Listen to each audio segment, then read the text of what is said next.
First of all, I would like to pay my high respect to all judges. Especially, I would like to greet Vice President of IU International University, His Excellency Dr. Boram. And also, good morning, ladies and gentlemen. Good morning, all my fellow contestants, and hello, everyone. Welcome to second round of IU International University Speaking Contest. Let me introduce myself a bit. So my name is Sien Thien Sung, a proud Bachelor of English studying at IU International University. And today's topic is none other than English again. But however, this time is a little bit different from my first round since I'll be presenting to you the challenges of learning English as your second language. Before getting deeply into our topic today, I would like to ask everyone, have you ever experienced difficulties and challenges during learning English as your second language? Yes, I heard yeses. So to those who said yes, how many challenges have you faced during learning English? A lot, right? Lots of challenges during learning English as your second language. As everyone, a non-native speaker, as me myself, I know I can prove you all that as a non-native speaker myself, I face a lot of challenges during learning English as our second language. So today, I will be presenting 5 main common challenges that will be facing for students during learning English as their second language. Without further ado, let's dive into our first challenge.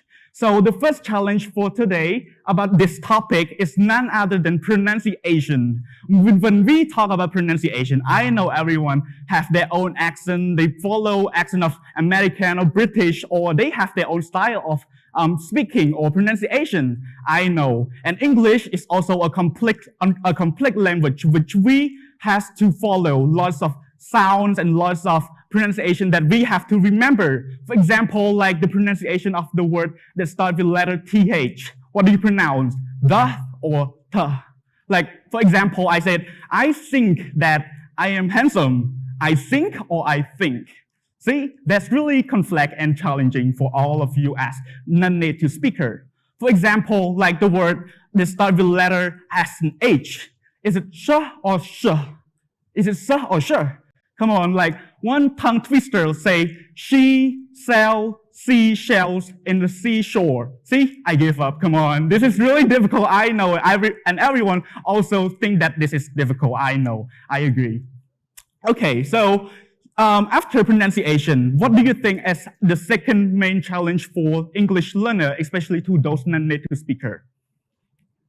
Grammar, I heard it, grammar, I know. English grammar is really the conflict grammar for all non-native speakers, since there are lots of tenses, there are lots of ways and rules to follow. And for especially Cambodian, we only have few tenses, just past tense, simple tense, and future. While English has 12 main tenses, including present simple, present continuous, past simple, past continuous, lots of tenses, and all and each one of those tenses are used differently, and they have their own rules of using. See, this is a lot, and these are even difficult to remember and to follow as Cambodian or non-native speaker to learn English as their second language. For example, I'll just raise up one example of one tense, probably past tense. Past tense of the verb to be, what is it in English? It can be was or were, right? I know. But why do we have to divide into 2 ways, was and were?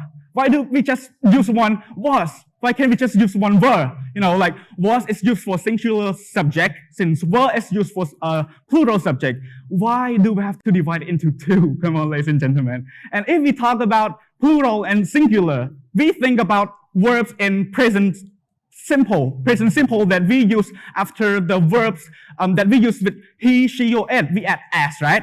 But for I, you, we, they, we don't add as after those words that we use in present simple. Come on, is this fair?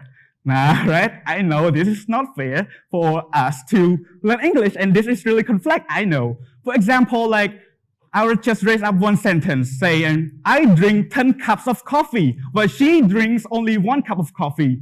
So she drinks more cup of coffee than I do, since she drinks only 1. But there's an S after drinks. So who is she? I know you might ask. Also, another example of past tense of the verb play. Is it play, played, played, right? Verb 1, verb 2, verb 3. How about the verb see, seed.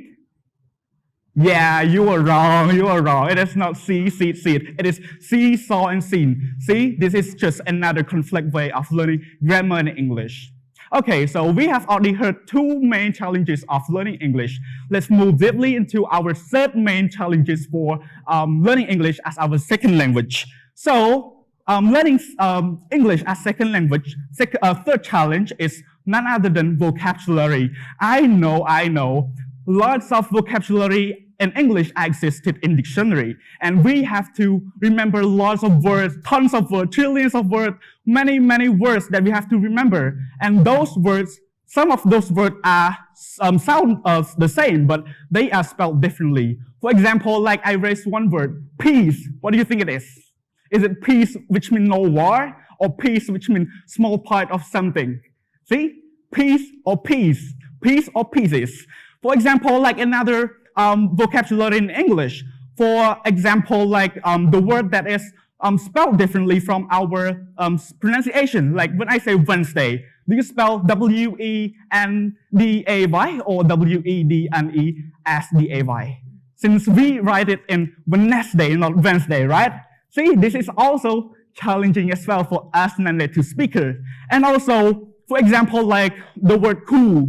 This can mean lots of ways, right? Like I raised up one example for you. Like yesterday, I was talking to one of my friends. I say that, oh, it's really cool. And he said, thank you, but why he was saying thank you to me? Like he thought that I was talking about his outfit is cool, but actually I was talking about the temperature in the room is cool though. Okay, so without further ado, let's move to our fourth reason, which is spelling. I know English spelling is also complicated when there are lots of difficulty during learning vocabulary. This is actually, spelling. This is actually related to vocabulary as well. You have to remember lots of ways of spelling since some words exist to be spelled differently from what you hear. Yes. So let's move to our fifth challenge. So our fifth challenge is surely idiom. Do you know idiom? So I'll just raise one example, saying it is raining dogs and cats, or raining cats and dogs. Do you think this actually mean that the dogs and the cat are falling from the sky? So this is actually not, that's the meaning. The real meaning is actually this, which means that it is raining heavily. See, this is really difficult actually. And also this morning I was talking to one of my friends saying, oh, I'll be going to IU International University, public speaking for second round. He was replying back, break a leg. I was like, what? You want me to break my leg while I'll be presenting during a second round? Come on, I just realized that break a leg means good luck in English. See, this is really complicated and this is really conflict. So, ladies and gentlemen, it brings me to my conclusion of today's topic. So I just want to conclude saying that even though English is a difficult language to learn, there are lots of challenges during learning English, including grammar, including vocabulary, idiom, spelling, or many other challenges that you'll be facing. But however, you still have to put yourself into it, and it will be easy for you. Actually, it's really fun if you put yourself into those situations and you work hard on it. Thank you. It takes me to the end of my presentation. Thank you, ladies and gentlemen.